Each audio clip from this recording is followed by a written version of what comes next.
slow breathing, and just, you know, I think you have just something going on there with that. yeah. What? I feel like you got something And going on. she has calmed down so much. Now she's not great with other dogs yet or anything, but she's not bad. And she's actually played with one dog in the yard. That she and the dog, you know, and so she's learning, and she is much calmer than ever before, and everyone can really see that. So it doesn't mean she's calm all the time. She's still very high energy for an almost 8-year-old dog, or so. Hey, wow. But you know, there are ways for us to, you know, for people to learn new behaviors, right? And Yes, so we there just is. finished saying nutrition is a big one, Mhm. right? And and holistic kinds of treatments in every way. So that could it include some different herbal remedies or other kinds of natural things? Yes, it certainly can. Yes, you can. And also it can just be about doing things differently and building trust and trying other new things, helping people or dogs to learn new behaviors, and they sort of get them on a different Path. yeah. You know what most people don't give credit to, or sometimes not even know of. One of my idols. You know, his name is Dr. Sebi. Dr. Sebi. He was a holistic medical practitioner. Cured AIDS, cured HIV. I wish I could, he was curing hepatitis C before the government took it from Cuba. Wow. You know, he was he found something out about the body and how that mucus can't survive in an alkaline body. So if you change your body and your diet and nutrition to make yourself a more alkaline state, you will be able to fight these diseases off more readily compared if you have all this mucus just in your chest or just in various parts of your body collected from just the breakdown of the acidity of the type of food that we eat. That sounds like the 2:30 segment. Right. It'll be a good segue. Yes, it will be a good segue. So, well, we said our main topic today is really about health. Is really more than anything about health. And so the drug laws are a big thing about that. Yes, because everybody just say, "Oh, you're sick. Here's a pill." Oh, Right. you're tired, And here's a actually, one pill. thing we didn't talk about is that how very complicit the the techno-chemo medicine medical industry is with the pharmaceutical industry in the current opioid epidemic. I don't think they really care because I feel as though like music they're just pushing it so much that people don't even. There's a song out right now. You know, one of my great artists, by the way. His name's Future. Comes out with a song called "Mask Off," but the song starts off with him saying like Molly Percocets, Molly and Percocets, big farms, Molly Percocet. So like it's Oh, being my to the God. point where it's so complacent that these pharmaceutical companies don't care they're being shouted out in a song which is talking about degenerate behavior, but because they're getting free advertisement from it and they know that people are going to want more of it. What's it going to make me feel like they just want to make this money. And that's what it boils down to for them. They don't care about medical and getting people to feel better. Like Percocet is definitely used for people who need it, you know, who where medical marijuana can help out for that pain, you know, but it's just being exploited at this point. Well, I wouldn't say. I think people believe in what they're doing, and so sometimes everything works in sync. If what you're getting paid to do, and the people who've trained you, and the people who give you little perks and things like that, and all your training is, you know, in one direction, then you may think that's the way to go. Everything's telling you that's the way it is. You know, whether we're talking about the criminal justice system or the pharmaceutical industry. Right. People, if everything around you is saying this is the way we do it, this is the way we've always done it, and this is what your training tells you, then people are convinced they may really think they're helping things. Oh man. But you know, it makes me think of somebody said another world is possible. You know, we can change things up, and we really have to in a lot of ways. And I think that how we treat, the kinds of treatments that people get for issues that come up for our health issues, you know, some of them could be, you know, developed by techno-chemo medicine. I mean, certainly there's a Right. lot of good diagnoses and things that are going on. But a lot of the drugs, the pharmaceutical industry drugs, either the side effects are extreme, or the drug doesn't work in the long run. Mm-hmm. So, but I mean, actually, that's one of the things. Back to we were just talking when we were talking about medical marijuana, that marijuana is a naturally occurring drug. You know, I know there are other things where it's carefully. Are you there, Anthony? Yeah, I'm still Yeah. here. Yeah. Well, I was going to say that, it comes down to education. Mm-hmm. And you were Right. talking about how our society does judge people a lot. And, Mm-hmm.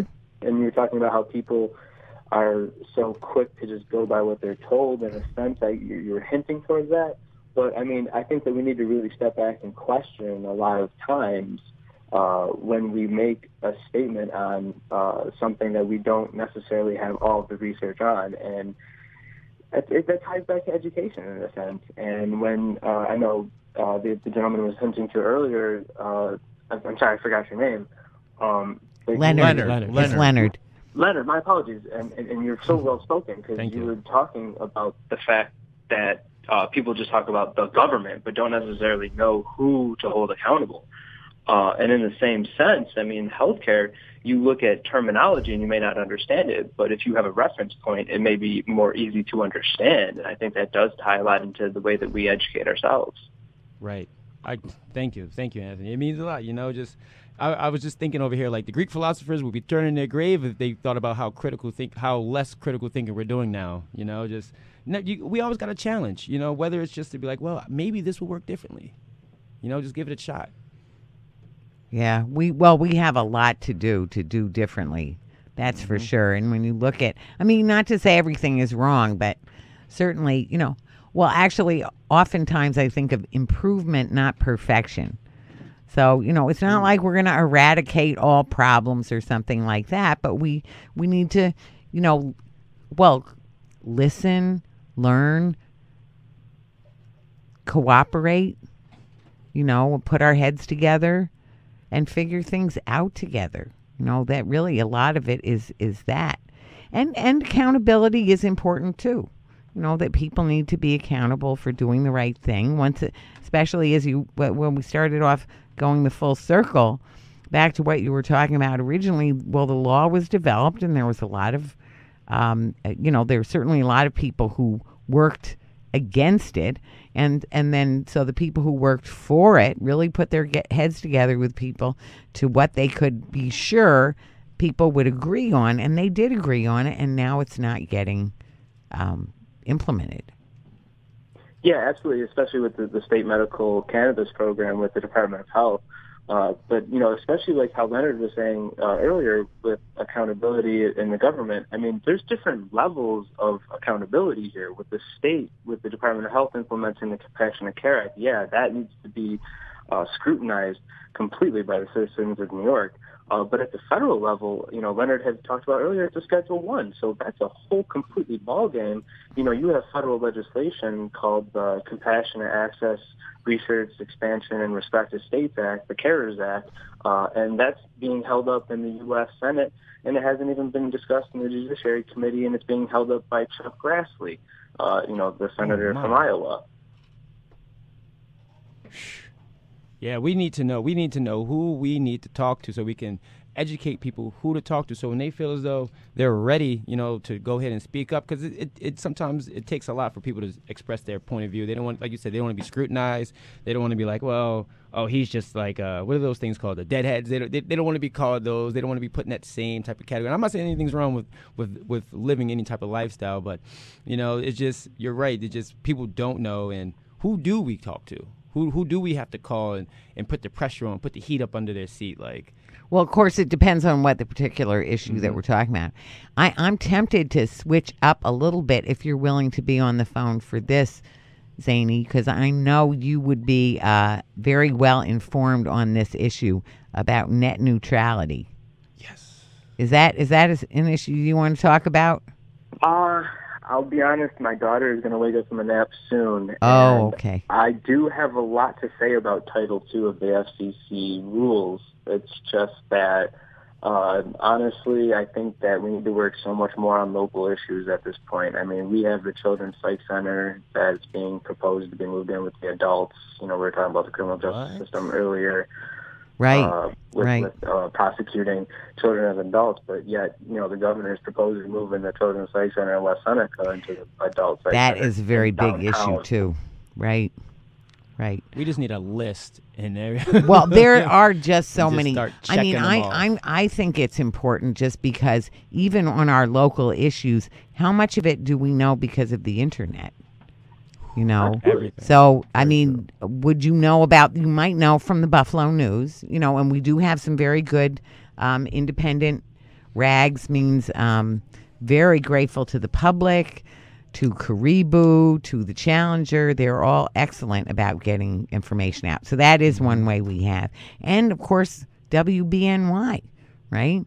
Our radio station is very good, but net neutrality is very key to people getting their word out. It's not even just like the people getting their word out. Just think about like WikiLeaks, and you know, people don't understand like what's going on in other parts of the world. And now I might have to sign up somewhere and pay $100 a month just to keep using Google or keep using. It's not only that; it's organizations like the Peace Center. Right. They're going to have to pony up thousands of dollars to stay in the fast lane.